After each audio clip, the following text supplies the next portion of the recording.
Cela fait un moment que Joe Biden martèle l'importance du projet de loi sur l'immigration assorti de son volet d'aide à l'Ukraine et à Israël. Au lendemain de l'adoption d'un accord bipartisan par le Sénat après des mois de négociations, le président américain en déplacement à Las Vegas pour sa campagne s'est adressé directement au président de la Chambre des représentants, l'invitant à suivre le même chemin que le Sénat.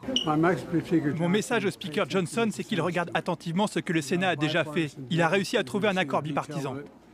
Mais Mike Johnson, lui, ne l'entend pas de cette oreille. Dans les heures qui ont suivi cet appel de la Maison-Blanche à un consensus à la Chambre des représentants, il a fait connaître son rejet pur et simple du plan. Dans une publication sur le réseau social X, il promet d'enterrer ce projet de loi, indiquant qu'il sera mort dès l'instant où il arrivera à la Chambre des représentants. Une position qui rejoint en tout point celle de l'ancien président Donald Trump, qui a appelé lundi ses alliés à la Chambre à s'opposer à l'accord bipartisan trouvé au Sénat. Un plan ambitieux qui prévoit une enveloppe totale de 118 milliards de dollars, qui comprend 3 volets principaux.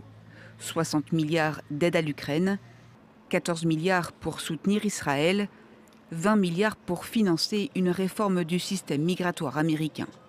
Et sur le terrain de la politique migratoire, sujet brûlant de la campagne électorale, comme sur celui de l'aide financière à l'Ukraine, les républicains n'ont, semble-t-il, aucune intention d'offrir une victoire politique facile à leurs rivales démocrates.